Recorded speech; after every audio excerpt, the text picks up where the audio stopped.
Alright guys, welcome back to the channel, and even with my hair looking like total shit right now, I'm here to give you episode 3 of Spy X Family. And dude, let me say right now, it's not fair.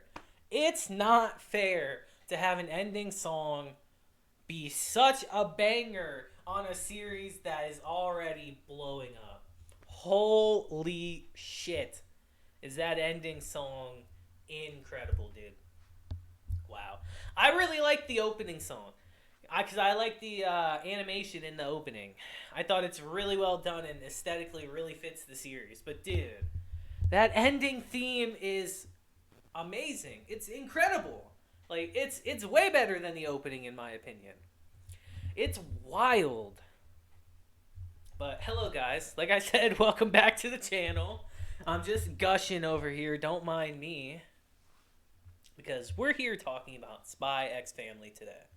And I'm a new me from last review, guys, from last week, because the me you see before you now is a manga reader of the series. The last volume I read was 5. I know there's 7 out. I have the last 2. I have volume 6 and 7. I just haven't read them yet. So I've read up to volume 5 in the manga. So I knew what this episode was going to entail. And I gotta say, guys, they're doing a great job adapting it so far. They are doing an incredible job of adapting the series so far. Just they really are, down to a T. When I read this chapter in the manga, actually, I figured this episode would kind of be that. So it was not a surprise, because you see, in today's episode, really not much happened, you know? Yor got introduced to the family, and they were just kind of settling in with each other, you know?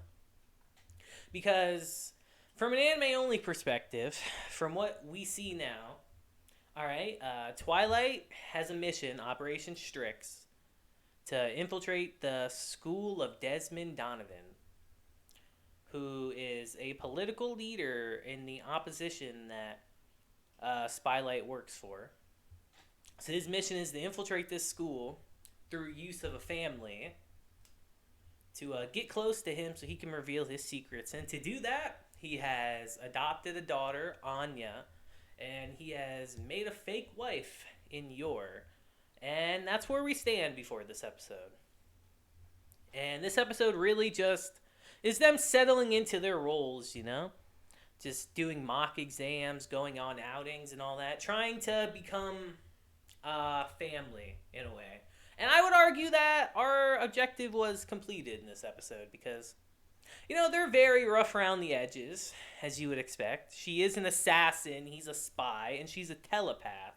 So, kind of everyone on every spectrum, if you think about it.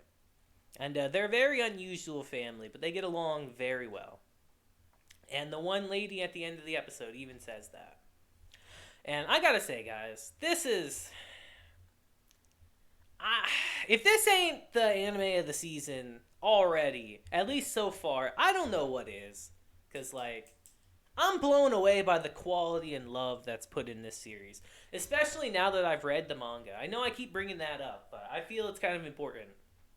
Because now that I've read the original material, I can see all the care and love that they're putting into the series. That's what I'm trying to get across to you guys, is that they feel very strongly about this show. They do. You can tell. Reading the manga, it literally feels like... Oh, this is going to sound stupid. It literally feels like the manga just on our screen, you know? The show has done such a great job of giving the series life. Because you have it in your mind's eye what you think it's like, but to see it actually animated is truly something different, and it's just a joy to watch. It really is. The love that Wit and Cloverworks is putting in is undeniable. And it's just crazy. I can't stop gushing about it, which I haven't done I'm excited for shows when I come up here and make videos for you guys. I'm excited for them. I'm happy to watch them. Like yesterday, we did the Kaguya video, and I'm a fan of the series.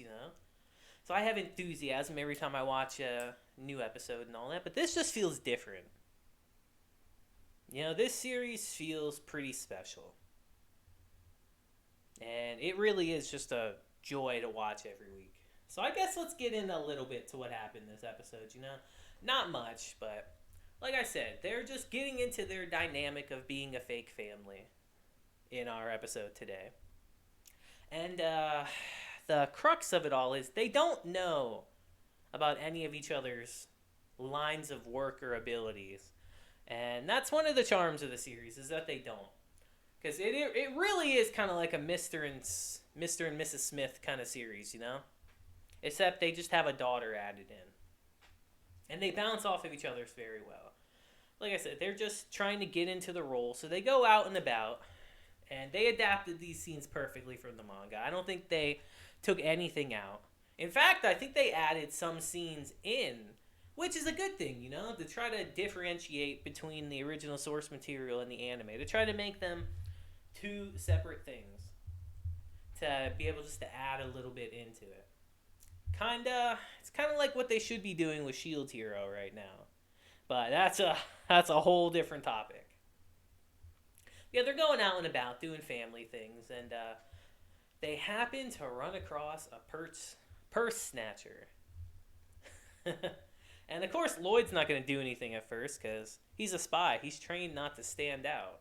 But of course, Yor jumps right down, being a righteous person as she is, because we were introduced that she's an assassin last week by the name of the Thorn Princess.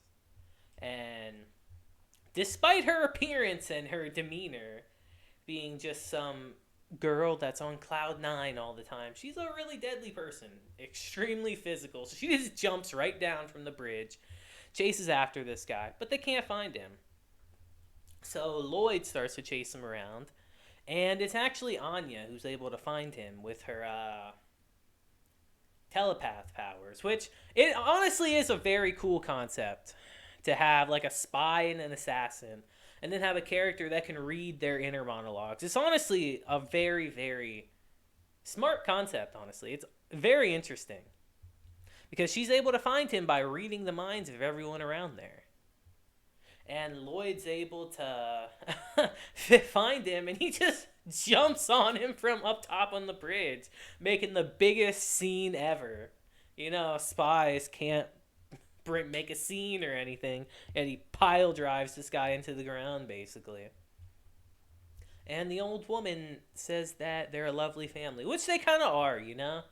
Quirkiness, I think quirkiness makes someone lovely. Not everyone can be super cool and debonair and suave every second of the day. We're all a bit goofy and unique in a way. So they're a very unique family. And, they're fun to see. It's just a fun series, guys. Like I said, we didn't even get that much in this episode, but it was just a joy to watch. I will say, one difference, in case you guys were wondering, from the manga to anime, is that I feel like they definitely made Anya a little more childish in the anime. Which I guess makes sense, Or maybe it just didn't come across as much in the manga. Because she feels a little older in the manga, actually, than she does in the anime. I'd say that's the only thing that kind of put me off now. Because I watched the first 2 episodes, and then I read the manga. So, I had already gotten a feel for what she'd be like in the anime before I read it. And now that I've read the manga, watching the anime again, I'm like, yeah, she feels younger. I feel like they're portraying her even younger than she is. But besides that, they've just perfectly adapted it so far. And, we're going to be in for a really good ride this season. That's all I can say. If we get as far in as I think we're going to get, we're going to have a great time. All I'll say is, I can't wait for the dog. I can't wait for Bond. But yeah, you guys let me know in the comments what you thought about this episode, If you had the patience to sit here for almost 10 minutes and just hear me gush about a series, please consider dropping a like and subscribing to the channel. I would greatly appreciate it. And hey, you're pretty fucking rad for doing that. But yeah, tell me what you guys thought about it down below. I'm genuinely curious because there's definitely been some hate for the series. You know, there's been some backlash with it, which I don't really understand. I don't understand the need for people to hate on things just because it's popular. You see this all the time. Like, Demon Slayer gets this treatment all the time. Attack on Titan absolutely gets this. And even Jujutsu Kaisen gets some of this too. And I guarantee when Chainsaw Man comes out pretty soon that it's going to get this hate too. Along with Bleach. Just really anticipated, really hyped up series always get hated on for no reason. I find that shit like so petty, bro. It's so petty and ridiculous. But it happens all the time. And I feel the hate for this series is completely unwarranted. It really is. Like, I really don't get it. But you guys let me know what you thought about it down below. If your opinion differs from mine and you don't like the series, by all means, for real, tell me in the comments how you feel. I genuinely want to hear different opinions on it. Because social media is definitely full of differing opinions. So you guys let me know on these comments. But yeah, guys, I think that'll be it for today's episode. If I sounded a little off today, it's because I'm not really feeling that well, to be honest, today. And I'm a little out of it right now.